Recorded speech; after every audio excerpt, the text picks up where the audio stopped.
This is Love You a Brunch, the show for those who'd rather be brunching. Hi, I'm Jody Stapler. Today I'm speaking to Gale Gand, restaurateur, nationally acclaimed pastry chef, cookbook author, TV personality, teacher, entrepreneur, and mother. Not only do we speak to her about one of her cookbooks, Gale Gand's Brunch, but we also spoke to her about her life, her family, and how she got started in the food industry. So stay with us on Love You a Brunch. I walk the floor from... So let's get into this. Okay. Feels like we've been trying to do this forever. Yes, congratulations. We did it. Yeah, We did exactly. We did have a mishap last night. I was a little worried it wasn't going to happen this morning. My 14-year-old likes to cook, and he was actually making French fries, and I guess when he was draining out, he got French fry grease all over his hand. So this morning we had to take him to the doctor's. Luckily, it had cooled down a little bit, but I was like, oh no, don't make me cancel again. He could practically be a professional chef. That happens once to you in your chef life. Yeah. Where you pour hot oil on something really important. So now he's done. He doesn't have to do that. Exactly. I have 4 kids. So out of all of my kids, he's the one that, well, I think it was his 8th birthday. He asked for a waffle maker for his birthday. So who knows? Good sign or a really bad sign? Exactly. So we'll see. So today we are speaking to Gale Gand. You have won numerous awards, including the James Beard Award.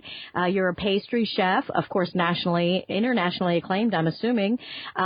You have 8 cookbooks under your belt. Of course, you're a TV personality. That's where I first have seen you, Food Network all the way.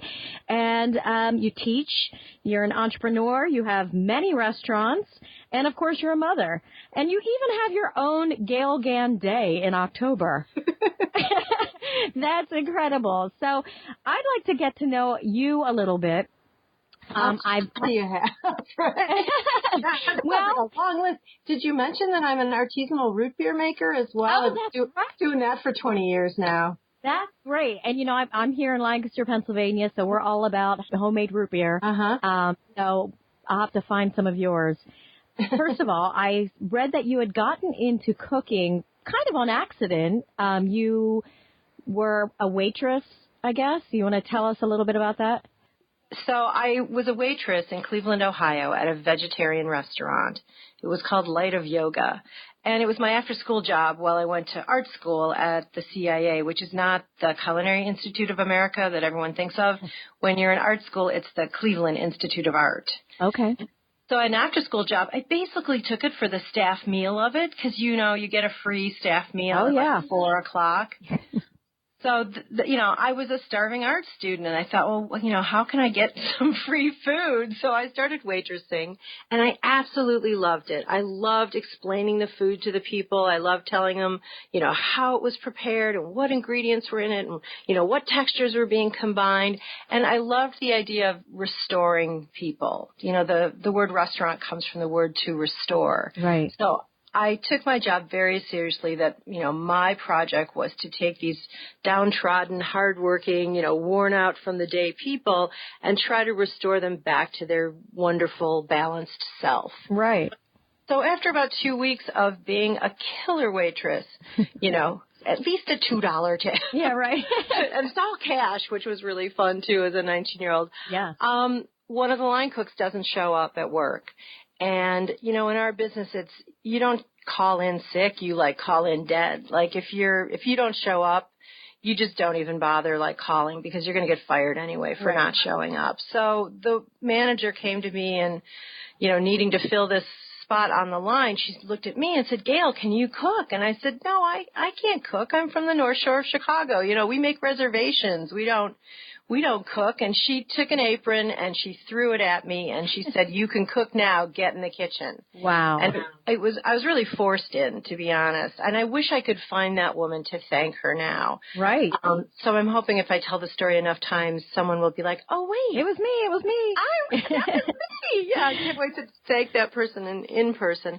So I get on the hotline and I'm completely terrified. I've never cooked professionally in my life. I've barely, been working in restaurants. And something, I have like 6 seconds of terror of like, holy, S, what am I doing here? And second number 7, I have this funny sense of calm come over me. Like I had found, and I get choked up every time I talk about it, like I had found my home. Like it was like a calling. And I always think, like, I didn't actually pick the restaurant business. I think it picked me. I think I had the right combination of whatever it takes to survive in this, very challenging industry and art form. So I just kind of sailed through that night like I was in a dream. It was like I was speaking a language I was fluent in, but I don't really remember ever learning it. And I remember I was watching the movie Ratatouille, and for a second, I was like, wait, it was kind of like that. Like when the rat is controlling, the little chef, the big little chef's controlling the big chef. I think it was the waitress in me was telling the cook in me, oh, it's the mushroom dish with sesame seed oil like I knew all the cooking techniques. I knew all the ingredients for allergy reasons. And I just cooked through the description of the food, and it came out. So that was the moment that I had found my purpose in life. So I run home. I call my parents. I'm so excited. I finally know what I want to be. My dad, you got to understand, is a musician. He's a folk singer and a jazz trumpet player. So for him to scrape together money for college was challenging. Right. I come home thrilled about this new direction I want to take while I'm, I've just enrolled in college, and he's really excited that he's going to have a college graduate daughter. And I tell him, guess what, Dad? I want to be a chef. And he says, Gay, he says, I guess everyone's got to eat. That's one way to look at it. That was like the supportive thing my parents said. But when I'd found my calling. So I spent the next 8 years kind of struggling with, do I please my parents? Do I please me? Like who's important? What matters? Right. So ultimately food wins over everything else. Yeah. Doesn't it always though? Well, for me it does. I've learned to accept it. I've been doing this for 40 years now, and it just never seems. I don't get tired of it. I don't tire. I keep finding new pockets and new avenues and new things. So for me, it doesn't end. Right. Now, well, I was watching a video of you with Julia Childs with phyllo. And I love phyllo, but a lot of people don't realize that you can just buy that at the store. No, I'm laughing because I got invited to be in her Baking with Julia book and also on her PBS show to do a couple episodes. And they shoot her show at her house. So I got to go to Chef Mecca. She lived in Cambridge, Massachusetts. Wow. Exactly what she should live in, which is like an old, sort of dingy green Victorian house. Yeah. And I remember I was in the basement, like I had arrived, and they take you downstairs to start your prep. And she was busy filming in her kitchen with another chef. But she comes flying downstairs, and she's like, oh, dearie, I just can't wait to learn about phyllo, whatever you call that stuff. Oh, my gosh. And I said, well, Julia, certainly you've worked with phyllo before. No, dearie, and I just can't wait till tomorrow. And it was this weird revelation of like, did Julia Child just say she can't wait to learn about phyllo from me? Like, am I in opposite land? Right. It was a very strange couple of, few days at her house. So she hadn't really worked with it either. Oh my gosh. And it is, you can buy it in the freezer case. I have one international grocery store near me that has 6 different brands. Oh wow. Some are in the freezer case and some are in the refrigerated case. They, people use it so frequently that they don't even keep it frozen. And it's beautiful stuff. You can make so many, it's just like tissue paper, but edible. Yeah.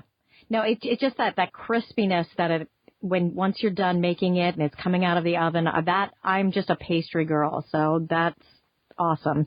It's like the ultimate feuilletine, like the ultimate puff pastry, because you can build as many layers as you want and really control them and put stuff in between. There's one dish I do with Julia where I'm painting it with butter and sugar, which is normal, but I mix cocoa powder into the butter. I call it cocoa butter. Mm-hmm. Yeah. And so I make chocolate phyllo. And, she had heard I did all kinds of experimental stuff with phyllo, so that's how I ended up with the phyllo chapter. Right. The phyllo, whatever you call it. Right. Right. Well, you have 8 other books. I mean, you don't just stick with pastry. You have a lunch book. You have one for your true restaurant. Right. Yeah. And then, of course, Brunch, which we're discussing today. Right, which is one of my favorite meals. You know, I wrote, I think the first book we did, I wrote American Brasserie, which was, we had a restaurant called Brasserie Tea. I used to be married to a chef, Rick Tremonto. Okay. For 12 years we were married, and we worked together before that and after that. You know, I thought if you marry a chef, like, you'll eat really great at night. Just to dispel that idea, if anyone's listening, you live on breakfast cereal. Right. You know, breakfast cereal in the morning, lunch, dinner, midnight snack. There's like no great truffle mashed potatoes at the end of your right. rainbow. Well, who wants to do that when you're doing it all day long? So, well, that's the funny thing. I actually do. Like, I'll go cook in one of my restaurants all day, and then I come home, and I still have the excitement to make dinner for my family. It's not quite as fun because I'm not getting paid. You know, it's always more fun when someone pays you. But exactly. I still love I just love thinking about food, and I love the opportunity to combine it and see what happens. And I always love my husband's praise for the meal, so I keep doing it. But anyway, the first one was American Brasserie, kind of an offshoot from Brasserie Tea, a big bustling brasserie restaurant we had at the time. And then I started doing pastry books. I think I have 4 or 5 of them. And then I had twins. Okay. So my last pastry book was Chocolate and Vanilla, and that was the one I wrote when I was pregnant with the twins and sentenced to bed rest. Oh. I'm like, what do I do in bed for 6 months? I know, I'll write a book. So I wrote a book on Chocolate and Vanilla. After I had the twins, you know, people wanted to come over and visit them and know them, and I tried to throw dinner parties, which we now refer to as the daunting dinner parties. I couldn't do it. It was like I was too tired. They took too long. You're the chef, the waitress, you know, and the dishwasher. People don't leave. They drink too much. You know, they stay for 4 hours, and I thought, I can't do this. I can't do these dinner parties, but I can do brunch. Right. Like, brunch is like an hour and a half. You know, it's midday, so people have places to go. If there's a cocktail, they have like one. They don't get trashed and end up sleeping over. Right. So, and brunch is really flexible in terms of what you serve. It can be cold. It can be room temp. It can be hot. You know, it can be a buffet. It doesn't have to be like table service with tableside saucing and stuff. So it was a doable way to gather around the table midday. And it worked for me. It was family friendly. I didn't have to hire a sitter for my kids. You know, they could eat the food, and so could other people's kids. So and then they can go play while the adults have fun and talk. Yeah. Right. And it just was a much more functional way to, you know, eat with people and have people over. Our go-to thing now, like, the twins are 11. I'm still not throwing dinner parties. We do lox and bagels like every other weekend with a different couple each weekend. Oh, wow. That's and nice. It's just a great spread, and everyone kind of serves themselves. You don't have to, you know, worry that someone doesn't eat this or is allergic to that. You put it out, and if they don't like it, they don't have to put that on their bagel. So it's a way that I found as a chef and a mom of 3 that I could entertain. Right. Well, the book, the Brunch cookbook, Gale Gand's Brunch, is excellent. It has a little bit of everything for everybody. I mean, you have little appetizer bites, you have the soups, and you have the savory, and then, of course, the desserts, which I love. But also in the very back, you have menus, which I find just incredible. That's, you know, if you're going to have something, you don't really want to plan it out, you can just turn to the back and look at the menu. Grab a menu and do that. And the idea was, you know, you could just put out a bunch of pastry that you've bought from a quality bakery, throw a cinnamon stick in your coffee filter along with the coffee you're making, and that could be brunch. Like, it doesn't have to be hard. It's more about having people over and sharing time at the table together with them, because I think that just solves every problem in the world. Like, all problems get worked out over food at the table. Yeah. But then, you know, if you want to layer in something room temperature, like, you know, sometimes I'll just make a stack of crepes the day before, and then I'll warm them up, and I'll put them out with, you know, jar of Nutella, jar of peanut butter, fresh cut bananas and strawberries, thing of yogurt, can of spritz of whipped cream, powdered sugar and let people roll their own. Sometimes I'll do a strata. That's another do-ahead. A lot of do-ahead stuff with brunch. I never even thought about cooking crepes the night before and heating them up. How do you heat them up then? In the microwave? So when I'm making the crepes, I just stack them up on a plate, cover it with plastic wrap, throw it in the fridge. You can even freeze them. Oh. So, make sure they're not frozen when you're nuking them, but I just warm them for like a minute in the microwave, the whole stack. Yeah, that's a great idea. And they're terrific, and kids love them. They get it. So I find that there's a lot of flexibility with brunch. We've all eaten cold quiche and know it's good. Yeah. It doesn't have to be piping hot, whereas these dinner parties, like everything has to, coordinate and be served together. So I give you sort of the 101s of brunch, that chapter that has the 5 different, has a frittata, an omelet, a strata, quiche, crepe. So give you that and give you variations on it. I give, I think, 5 variations in each. By the time you get to like the 3rd variation, you've got it. Right. Like you own it, and you've got your own ideas of what to combine that work for your flavor palette. And then we go on to, pancakes and waffles and bacon waffles and all kinds of extra stuff. And then it's like, could an apricot chicken salad, on little sourdough rolls be brunch? It could. Yeah. Or cold salmon, or a barley salad with, there's those great tomatoes out now where like they're all sort of cherry tomato size, but it's a variety of, heirloom types. So I include salads in there. And then there's, baked goods, that pear streusel coffee cake. If you don't make anything else from my book, make that. Okay. It's the best. It's better the second day. So it's one of those recipes, do ahead totally. You can make it with apples as well as pears. And it's one of my Grandma Elsie's recipes. So I take no credit. Right. Except that I thought to look through her file card, box and saw this recipe. It's the cutest recipe. It's got like 1 egg. It's such a depression recipe. Yeah, right. What has 1 egg in it anymore? Right? But it comes out so delicious. You don't even peel the pears. The peel just kind of like melts into the coffee cake. So do that one. It's an easy one. It's an easy one to do. That's the thing I like about a lot of these recipes is that they're simple. You think you have to be so extravagant when you're having a brunch party or something like that, but these recipes are easy and nice and concise, not a lot of ingredients. When I'm doing cooking demonstrations or teaching, sometimes I hesitate to wear a chef coat because it kind of makes it look like you need to be a chef to do this stuff, and you don't. A lot of my recipes are things I developed to do with my kids. Right. So I'll do it, like I've done demos with my twins when they were 4 years old, and I have them make that pear streusel coffee cake in front of the audience. I just stand back. And they do it. And my point is like, hello, a 4-year-old's doing this.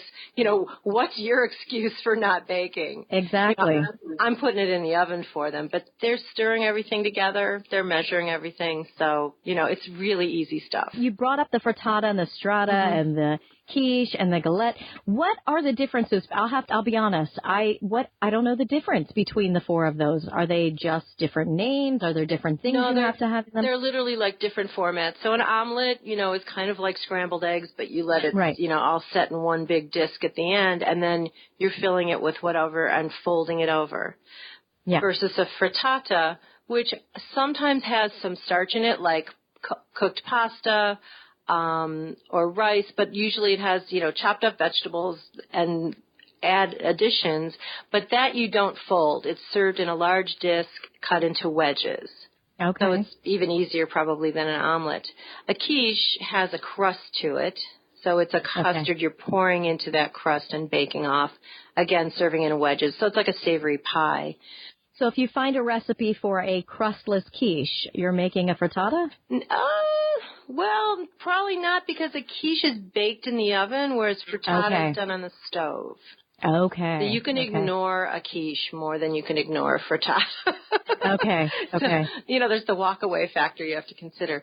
Now, a strata is like a savory bread pudding. So the base is cubed up bread with sort of that quiche-y custard poured over it and stuff in it, like broccoli and shredded chicken and jalapenos and cheese, and that's baked. So that would be a strata. And then crepes is sort of the other, like, mother sauce of breakfasts. So I give just my mother's standard. My mom was Jewish, so they were blintzes when I was growing up. But it's the same thing. Every country has like a wrapper. Right. You know, cannelloni in Italy is basically a crepe, which is basically a paliccinta in Hungary, and a blintz, you know, in the rest of the Jewish world. So it's a wrapper that you can put stuff in. Or if you want to get fancy, you know, make crepe Suzettes on the stove. Right. Those are not stuffed, but they're kind of dressed in orange sauce that's got some Grand Marnier in it. So all the same stuff, though. Mm-hmm. Well, I do. Yeah. Oh, that totally breaks it down. Yeah.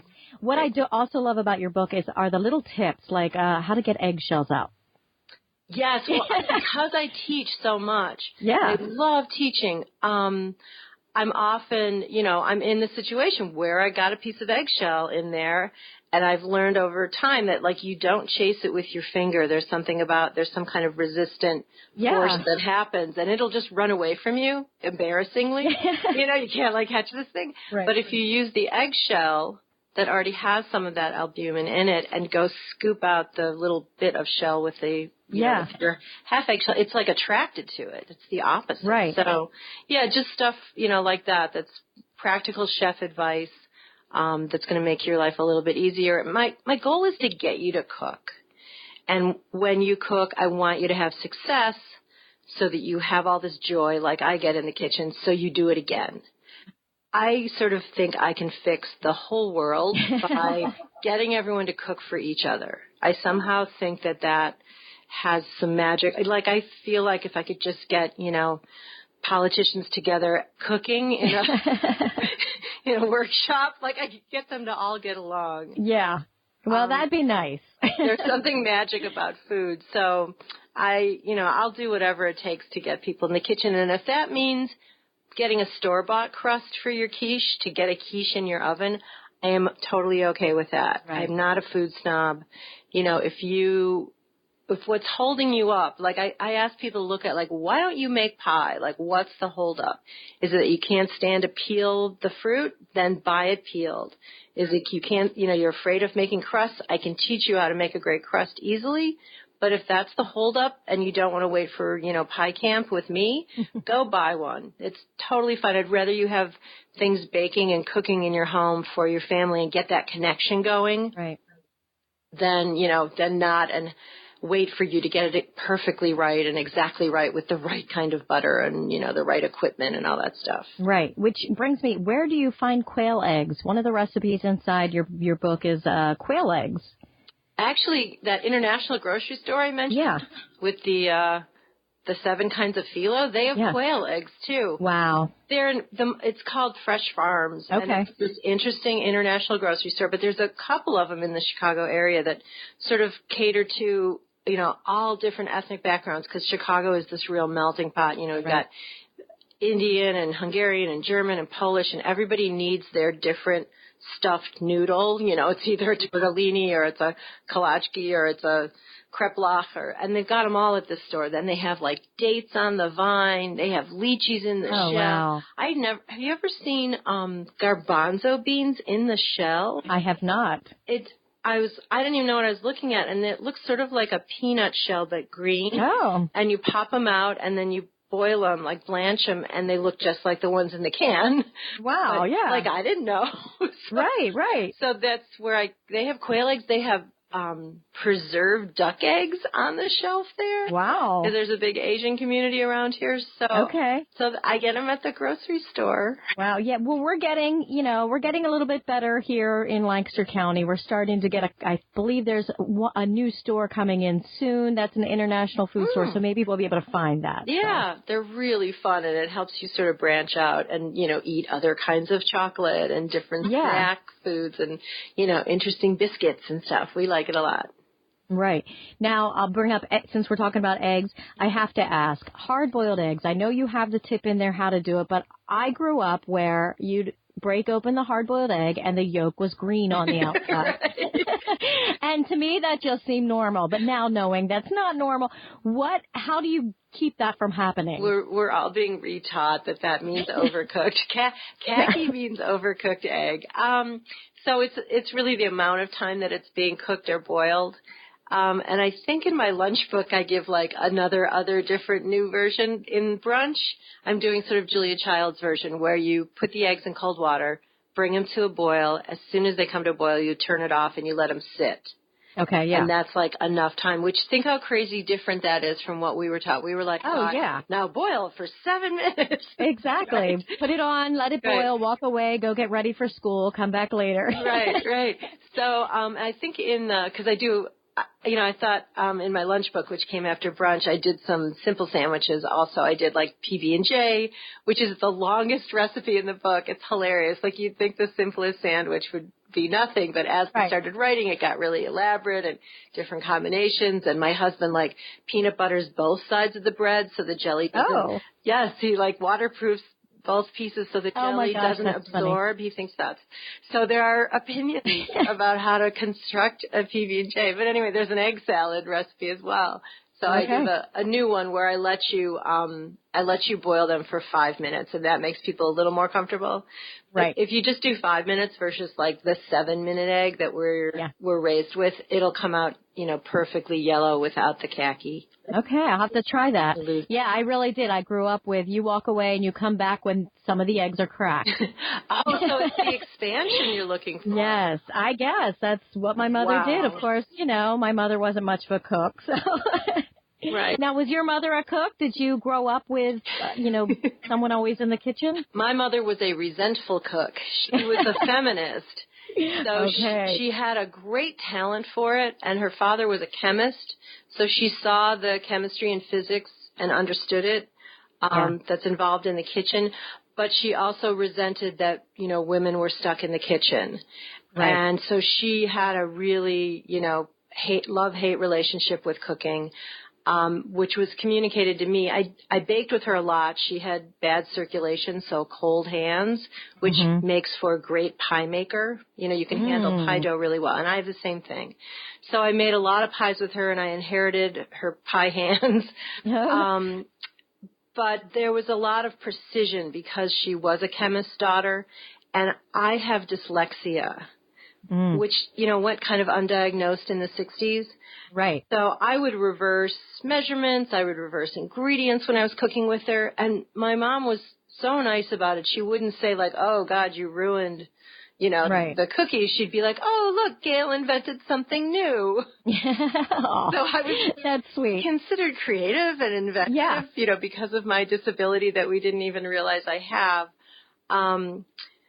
So, she sort of spent her life trying to get out of the kitchen. And when I made that call at 19 and said I wanted to be a chef, if the Godfather movies had been out at that time, she would have had that Michael Corleone moment where he's like, I spent my life trying to get out and they're pulling me right back in. Right.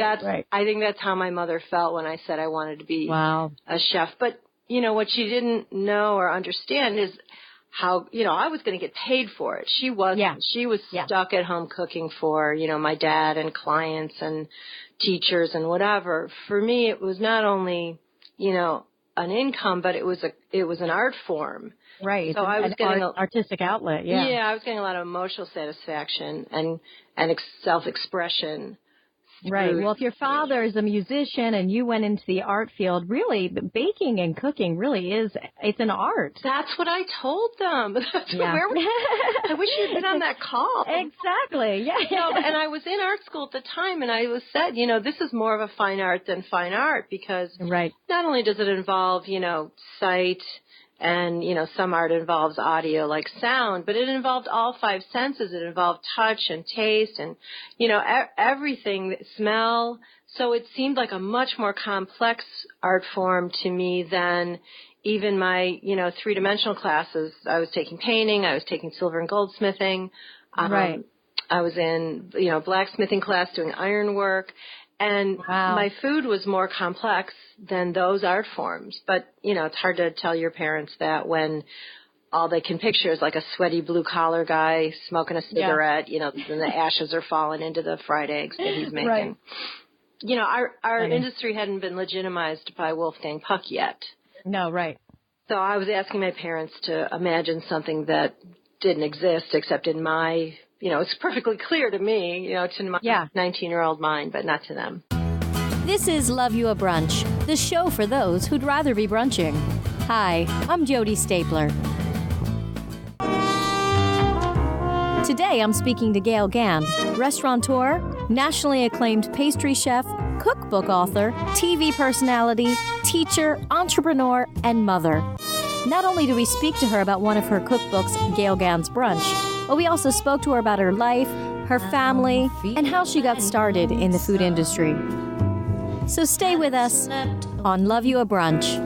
I walk the floor from... Now, when you are looking at your brunch cookbook, do you have a specific recipe that's your favorite or one that you just recommend to everybody? You know, I feel like that's asking me, like, which is my favorite of my three kids. Which, exactly. You know, you're not supposed to have a favorite. I actually do, but I will never forget. Well, I mentioned the pear streusel coffee cake. There's these pear tartlets.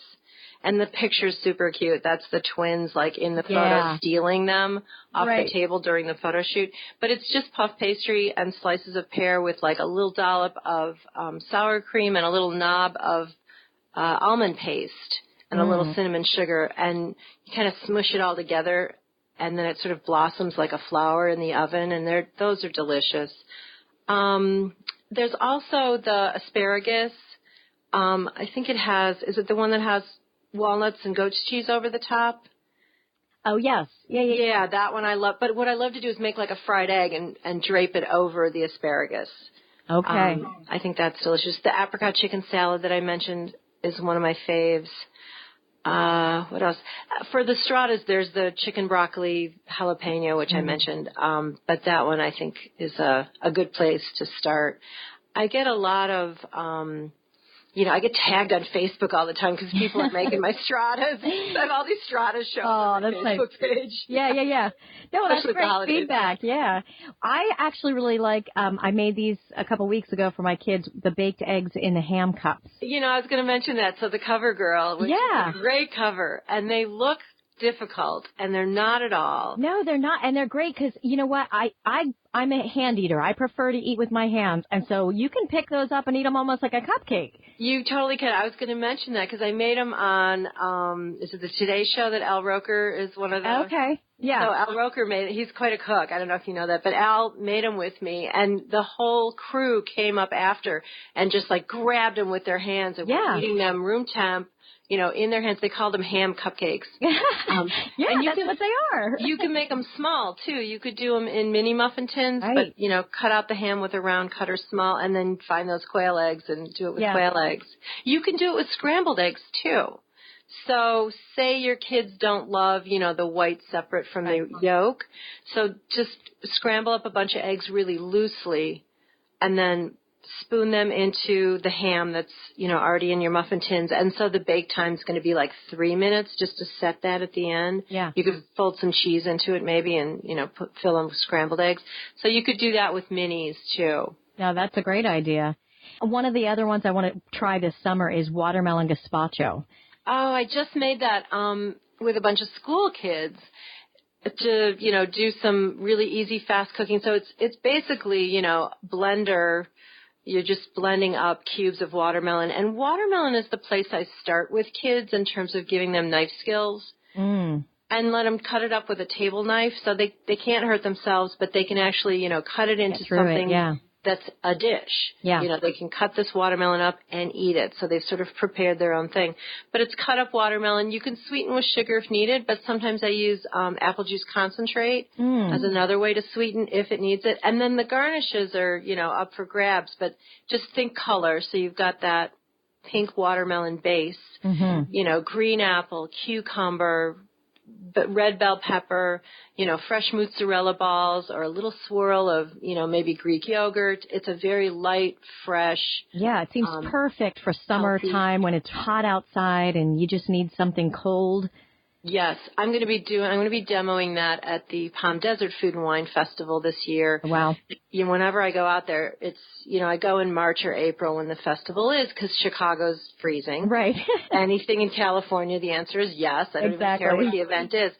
But, you know, when I get out there, it's hot. And so I'm doing this, you know, chilled, refreshing, cold watermelon gazpacho. So it's a riff on the traditional tomato gazpacho, Right. but using fruit instead of tomatoes. Right. No, that's definitely one I'm going to be doing this summer. Nice. Yeah. And you have a lot of drinks in your cookbook as well, which you have some hot cocoa with light brown sugar. And then you also have some white hot chocolate. Yeah, there's a white hot chocolate. Yep.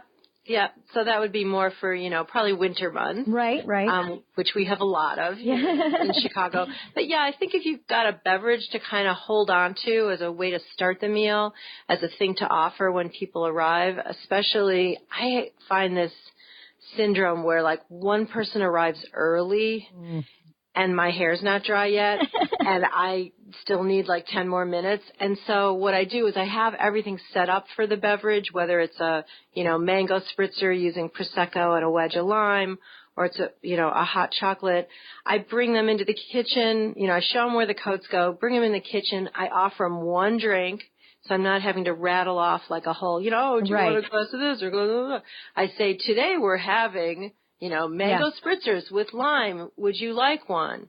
And they say yes, of course. And I say, you know, alcoholic or non, because you can do it with soda water or, you know, Sierra Mist or something. And they say, you know, I'll take it with the bubbly, whatever you use. I show them how to make it. And then I say, listen, can you answer the door if the doorbell rings? I'm going to go upstairs and dry my hair. So I suddenly have a sous chef or a bartender. There you go. In punishment for showing up early.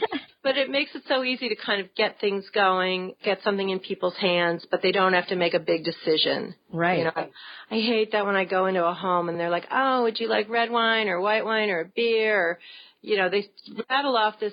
And I do this math of like, well, I wonder what they have open, and I don't want them to open it just for me. Exactly. So I don't love all those options because I don't have enough information to know what to pick. So I like to have just one thing. Yeah, it's a great idea. And I like teaching them how to do it so they get to do it. You're right. And, you know, have the glasses set up and the lime wedges cut and already on the rims of the glass. The other thing I do is I go in my cupboard and I see which glasses are dustiest, and I use those. I, of course, wash them first. But that shows me, like, what glassware I haven't used lately. For a while, yeah. Yeah, I have these really, I think they're really cool 1950s glasses that have like gold diamonds on them. Yeah. But I use them all the time because I think they're so cool. And so everyone's seen them. No one's impressed. You know, they get it. So this is how I force myself to use all my glassware. I look and see what's dirty, which means I haven't used it in a while. You know, it's got has like dust or film on it. I wash, and it doesn't matter. You know, it might be the red wine glasses. Still use those. You wouldn't believe how it sort of pushes you to a more interesting place to put a drink in something you might not normally grab for that style of drink. Right. So it makes it fun. Yeah. Now, I did notice in your tips that you say that you always use, or you usually use, unsalted butter. This is true. Some of that is just when I was growing up, unsalted butter was more expensive than salted. It was like a treat. Yeah. And on my birthday every year, my mom would get a couple things. She would get half and half that I got to pour in my cereal instead of milk. And she would buy a stick of unsalted butter and this really killer poached ham that we used to get at the bakery, along with a loaf of Danish rye bread, which was this really soft rye bread. And the loaves were baked right next to each other, so they had that like rip apart side. Yeah.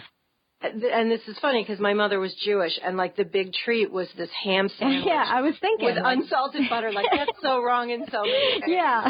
But it was like once a year we would do this on my birthday. So you know, when I got my show on Food Network, it was the first ever all dessert and all pastry show. It was a really big deal, and honestly, it paid really well. And, you know, some people when they get their Food Network show, like buy a new house or they buy an Escalade or, you know, they redo their kitchen. My thing was I started buying unsalted butter like all the time. Like, that was my big reward. That was my That's your luxury. That I had arrived. I could have unsalted butter every day of the year, not just my birthday.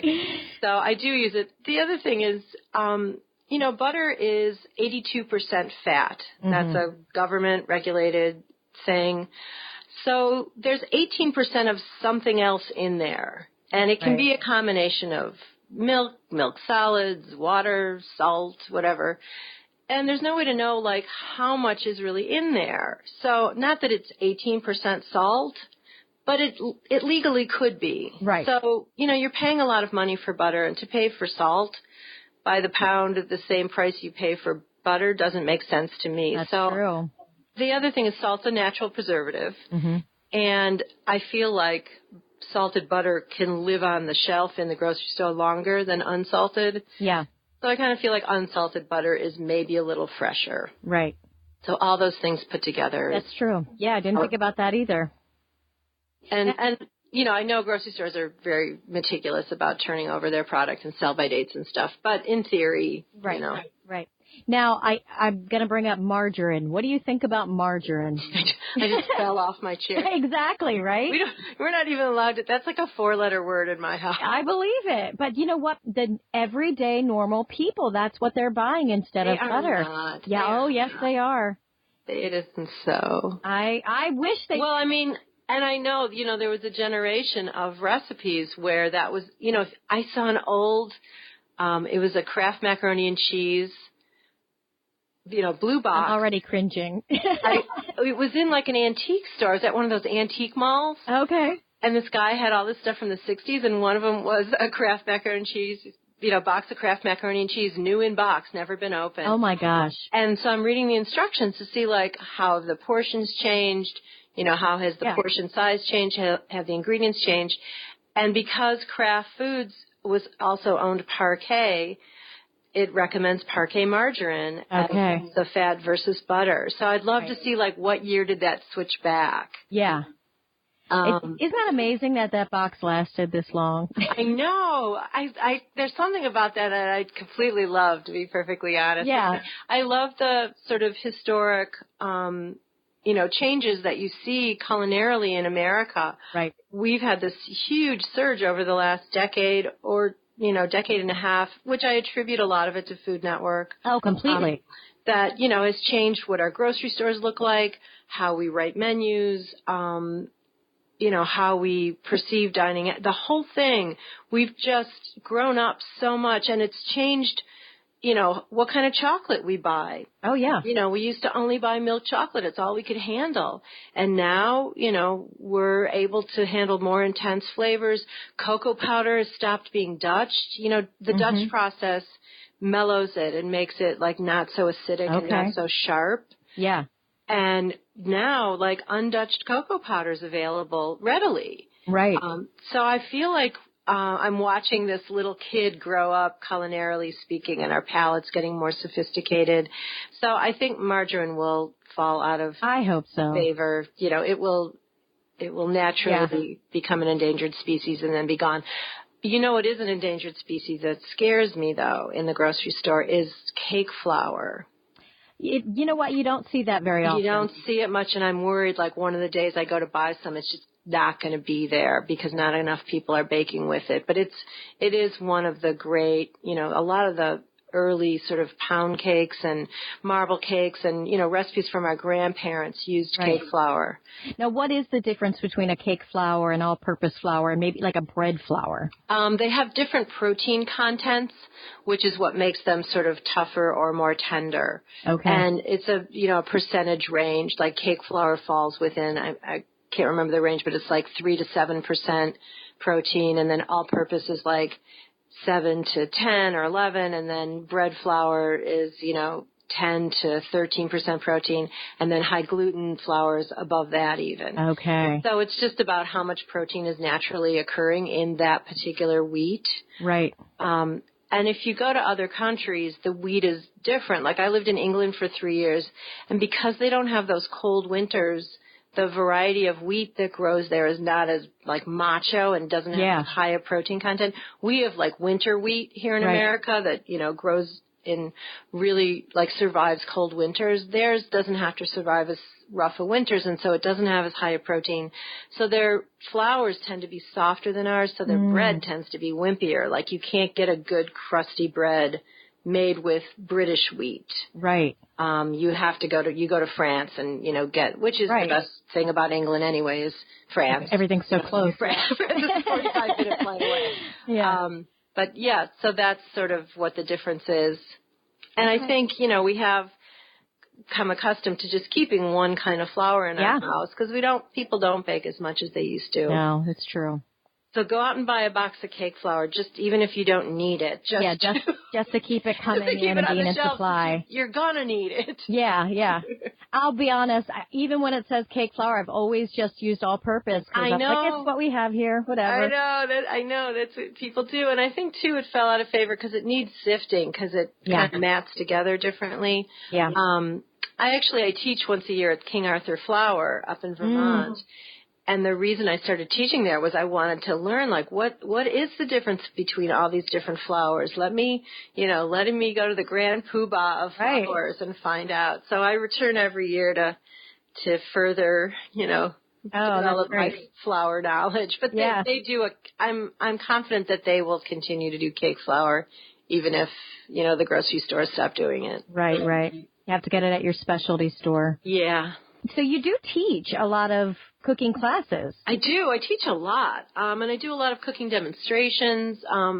So some are, smaller hands-on classes, 20 to 40 people, but I also do a lot of demos for 100 and 200 people at, libraries and senior centers and women's clubs and garden clubs. And I do a lot of keynote speaking. I basically do stand-up a lot. I get hired to speak during your luncheon about, quirky stuff in the restaurant business. Yeah, right. And there's a lot of it. I've seen a lot of backstory of stories. So I do teach a lot. I teach sometimes at Elowa Farm, which is an organic historic farm near me outside of Chicago in Lake Forest, Illinois. But then I teach at big places like Italy in Chicago and Blackberry Farm and King Arthur Flour and Zingerman's in Ann Arbor, Michigan. I've taught there a couple times.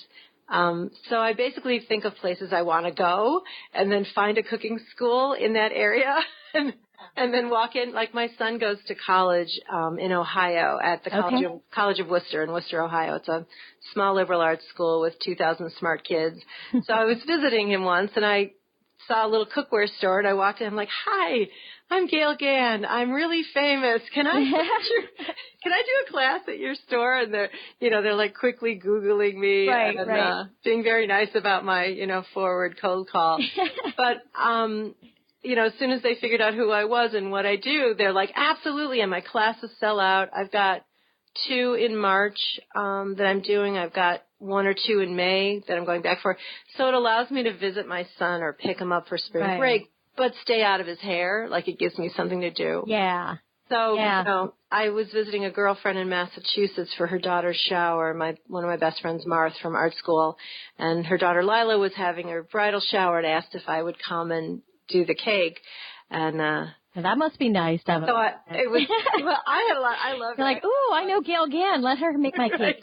So I found the local cookware store, and I'm like, "Listen, I'm going to be in town. You want to do a book signing and a class?" And so it's kind of what I do when I come to town. Right.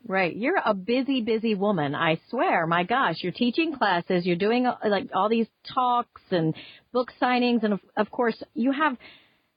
How many restaurants do you have right now? Well, I have partnership in 3, but I don't have day-to-day responsibilities in any of them. Okay. I have assistants that, do stuff. I design the desserts, but I train them into my assistant, and then they, put in the 50-hour work week. I'm not doing that. Yeah. So I kind of, cobble together a living from the 7 or 8 different things that I do. I do food innovation for a company here in Chicago. So I'm inventing new foods and desserts for large restaurant chains and, large food companies. So I kind of have this, really broad range of ways that I'm involved in food. And I actually just recently, I was at one of my other I'm like a kindergartner where I have 5 best friends. So I was at one of my other best friends' house for her 60th birthday and making her cake in Dallas, Texas. Nice. And there was an art dealer there, and my friend has a couple pieces of mine that I did, some drawings and paintings that I do. And the dealer saw him, and he's like, "Are these yours?" And I said, "Yeah." He goes, "You got any more of them?" I'm like, "Do I?" Yeah. Why do you think I got into cooking? Because you don't have to keep your work. It's gone in 3 days. Exactly. With painting, like, you have to store everything that doesn't sell. Yeah. So he's like, "I think I could sell your work." And he does art placement in, like, corporate settings. Oh, cool. People's homes and stuff like that. It's not a gallery, and I'm not going to the art museum or anything, but I started drawing again and pulling out the hundreds of drawings I have. Oh, very cool. So where can people find them? So well, they're going to be on his website. The gallery is called Kincaid Gallery. So I think it's just kincaid.com. Yeah. His name is Daniel Kincaid. And I'm not there yet. We're just tweaking all the photos and getting my artist statement written and bio and all that kind of stuff. But give us maybe, and he's in Cuba right now, but give us 3 months and my stuff will be up on there. Wow, you're just into everything. The root beer, the art. And then you were also in a family band, weren't you? Yes. So my dad was a musician. So as a kid, starting at age 6, I was on stage with my dad and my brother, who's a musician as well, playing in the Gand Family Singers. So we would travel around the country. We played at Expo 67 in Montreal in 1967. We played at Disneyland. We'd go to the North Carolina Fiddlers Convention. Oh, that was awesome. which is why I think I work when I'm on vacation at the cookware stores. The only vacations we took were musical ones to go perform at the Arkansas Folk Festival. So I always joke we were like the Von Trapp Family Singers, but without the Nazis. My gosh. Didn't have that pesky part, but we sang everywhere. We were singing family. I did, really sad state fairs. I did, Christmas assemblies at schools. I was just on stage constantly, which is where I got the skills to do something like Sweet Dreams, my show on Food Network. That's why I'm comfortable on camera, because I was in front of an audience my whole life. And when we were in Montreal playing at the World's Fair, I had to do all my introductions in French. Oh, wow. And I didn't speak French in 5th grade, but I phonetically had to learn all these, patterns in French. So, so I had this really interesting, weird, I joke, I was raised by wolves, weird upbringing. My father just passed away a year ago. Oh, I'm sorry. Memorial service, my brother was remarking, when you'd come back from summer break, in the fall to school, and people would say, what they did on their summer vacation, kids built a mini bike, or went to day camp, and ours was oh yeah, we drove cross country to play at the World's Fair in Spokane, Washington, or we were always working and performing, and it was a different life than what my friends had, but it kept me out of the sun, so I didn't suntan or lay at the beach as a young lady, so I have less wrinkly skin than my. There you go. Yes, and as a redhead with very pale skin, I stay out as well. And then once I started working in kitchens, I never saw the light of day. So and I always joke, it's hot in kitchens and humid, and so I've been moisturized. Yeah, and then I moisturize within with butter. So. Wow, yeah. There you go. That's great. Where can people find your root beer? Well, it's sold nationally. My distributor is Cisco, which is a large distributor that goes all over the country. Right. So when I was up in Vermont teaching at King Arthur, they were able to order cases of it from their, Cisco rep. It's cinnamon, vanilla, ginger flavored root beer. Oh, yum. I live near Nielsen Massey Vanilla, which is probably the world's best cold-pressed processed vanilla. Okay. They have a plant here in Waukegan, Illinois near me, and then one in the Netherlands for Europe. So I use their vanilla, so it's sort of local for me. Yeah. And then I infuse ginger root and cinnamon sticks, so you'll taste these sort of spices in the root beer as well as that kind of warm, round flavor that vanilla provides. But you can get it all over. In the Chicago area, I know it's at Sunset Foods, it's at Fresh Farms. It's in sort of boutique grocery stores and restaurants. It's, on menus of tea houses and all kinds of different places. Wow. I also did some recipe development for a new company, a new jerky company called Think Jerky. And I have a turkey jerky flavor that's honey sriracha, and then I did a sesame orange beef jerky, and they're chef-driven recipes, so all the flavors. Laurent Gras did one, and Matt Troost, who's another chef here in Chicago, did one. So you might see that pop up too. You can go online and find Think Jerky. And it's sort of, it's like not big honkin' hunks of it. It's little pieces that are easier to snack on. Yeah. And the packaging isn't like flaming bowls that are red, right. like for men. It's like white packaging with really stark lettering and beautiful photos and stuff. Right. So that's awesome. Some of the million things that I do. I was going to mention in my drawings, the funny thing is, looking back now, there's food in almost every single one. Like, I didn't even know back then that I was going to be cooking professionally, but there's like little lobsters drawn and little pans of fried eggs, and there's foreshadowing, like floating around. Yes, it's very funny. Your husband must be exhausted being your husband.